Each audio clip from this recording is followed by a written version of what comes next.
네, 오늘 업무 보고 부처가 좀 많기도 했습니다만은 여러분들께서 아주 정성껏 잘 준비를 해주시고 또 열띤 또 의견 개진과 토론 이런 것들이 매우 유익했다고 생각합니다. 제가 재작년이죠, 벌써 이제 선거 때인데 어떤 공개 토론회를 나갔는데 저한테 묻더라고요. 어떤 분이 우리 후보는 노동자 편이냐 자본가 편이냐 이러더라고요. 아니 내가 정치를 하는 사람인데 표가 더 많은 당연히 난 노동자 편입니다. 어떤 정치인이 진보를 표방하든 보수를 표방하든 노동자 편이 아닐 수 있겠습니까? 그런 이제 얘기를 했더니 좀 어떤 경제지라든지 이런 데서 윤석열 후보가 보수 정당의 후보로서 좀 보수주의인 줄 알았더니 완전히 노동자 편이라고 이렇게 조금 저 사람의 성향에 대해서 의심하는 그런 기사가 난 적이 있었습니다. 근데 우리가 이제 예를 들면 기업의 어떤 경영 활동의 자유를 보장하고 또 노사 간에 있어서의 어떤 좀 비교적 대등하고 균형 있는 협상력을 보장해주고 또 여러 가지 다양한 규제들을 좀 풀어주고 이러는 것이 생각하기에는 기업을 돈 벌게 하기 위한 거고 자본가를 위하는 거 아니냐 그렇지만 다 그게 양질의 일자리들을 많이 만들어내기 위한 것입니다. 이 성장이라고 하는 것은 그러니까 쉽게 말하면 일자리 많이 나오는 게 좋은 일자리 많이 나오는 게 경제 성장입니다. 그리고 전체적으로 우리 국민들의 실질 임금이 향상돼 나가는 것이 그게 경제의 성장입니다. 성장을 위한 이런 조치들이 결국은 좋은 일자리라는 것은 월급을 많이 주고 근로조건이 좋은 것도 있지만 어느 정도의 지속성이 있는 일자리죠. 단기 일자리가 아니고 그래도 가서 뭔가 배우고 자아실현도 하고 거기서 사회적 경험도 쌓고 또 자기가 발전할 수 있는 토대가 되고 그런 경험할 수 있는 그런 단기 일자리 아닌 안정적 일자리가 일단 일자리의 질에 대해서 가장 중요한 거고요. 그리고 경제가 성장이 되고 기업이 자꾸 번창을 하게 되면은 자연히 국민들의 실질 임금은 올라가게 되어 있습니다. 투쟁으로 올라가는 게 아닙니다. 투쟁으로 올라가는 임금 상승은요, 지속 가능성이 없습니다.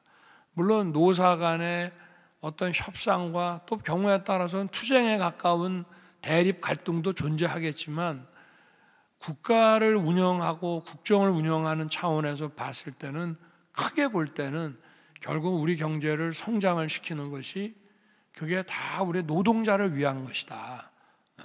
소수의 어떤 특정 노동자, 어떤 특정 노총의 보호를 받는 노동자만이 아니고 전체 임금 노동자를 위한 것이다. 그런 것이고요. 그래서 오늘 우리가 지금 5개, 4개 부처의 업무 보고를 받았습니다만은 질병관리청까지 하면 5개 부처인데요. 결국 이거를 전부 관철하는 하나의 어떤 키워드라고 한다면은 양질의 일자리라고 볼 수 있습니다. 우리 노동개혁이라는 것도 양질의 일자리를 많이 만들어내기 위해서 노동이 유연해져야 된다는 것이고 또 노사 간에 노노 간에 공정한 어떤 관계가 만들어져야 된다는 것이고 그리고 보건복지에 있어서도 우리가 사회 서비스 얘기를 오늘 굉장히 중요한 화두로서 했는데요. 우리가 이제 약자 복지라고 하는 것은 정치 복지에 대응되는 정말 어려운 국민들을 위해서 이제 하는 거죠. 꼭 경제적으로 취약계층이라는 것만이 아니고 국가는 어려운 상황에 놓여 있는 사람들을 꼼꼼하게 챙겨야 된다는 측면에서.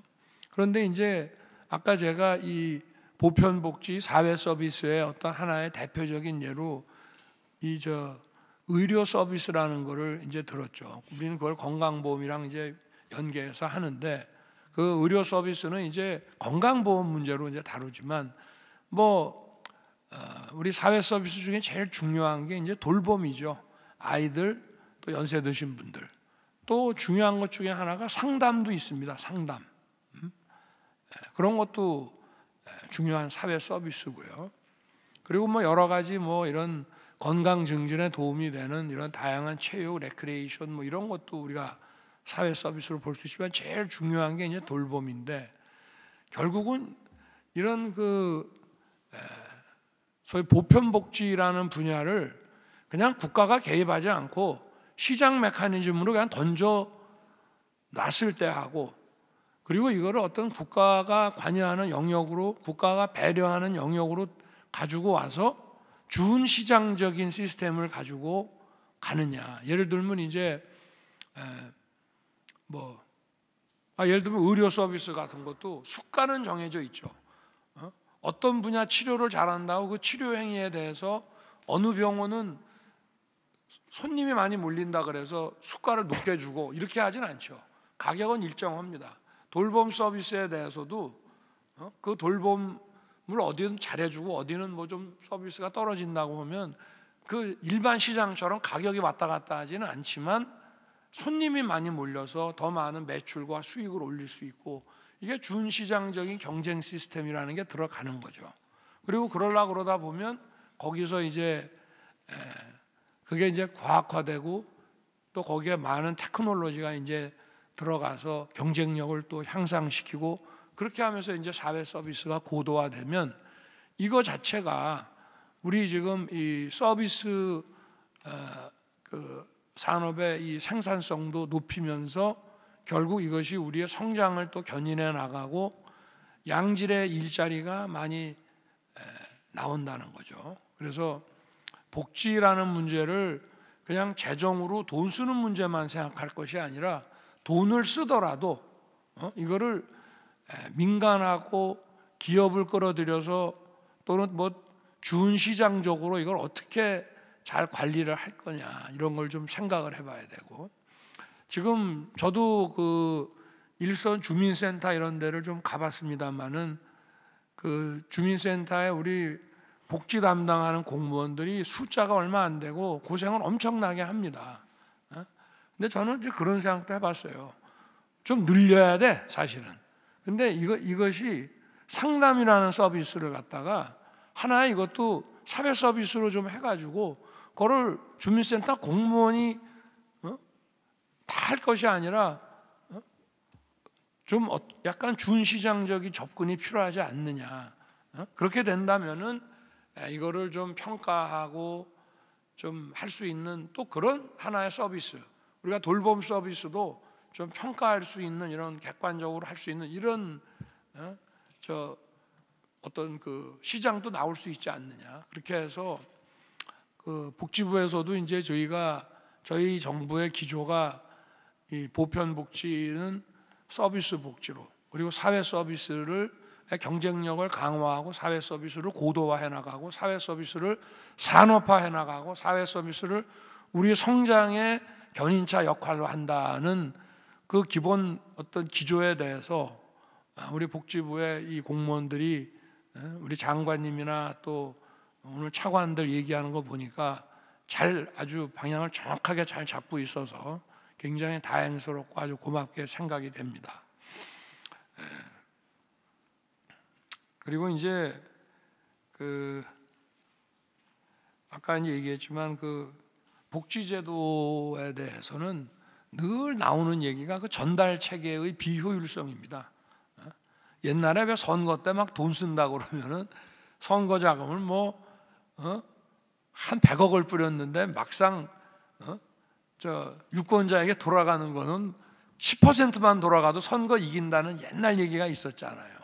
우리가 이 복지 재정은 많이 쓰는데 실제로 이것이 쭉 내려가는 과정에서 정말 어려운 분들한테 이게 도대체 몇 퍼센트나 과연 가면서 얼마나 이분들의 그 어떤 삶의 질을 개선해 나가는데 도움을 주느냐, 이 부분에 대해서 재정 확충만 생각할 것이 아니라 이 재정을 우리가 이번 정부는 특히 긴축 기조를 우리가 갖고 있기 때문에 이게 국민들의 어떤 행복을 키워주는데 실질적으로 도움이 될 수 있도록 복지 전달 체계를 정말 다시 한번 개선하고 또 이게 막 중첩되는 복지들을 좀 정리하고, 특히 이 복지라는 것이 지방정부 또 제일 지방정부에서 기초단체 이런 쪽을 통해서 이 소위 현장 중심으로 이 복지가 실제 이루어지기 때문에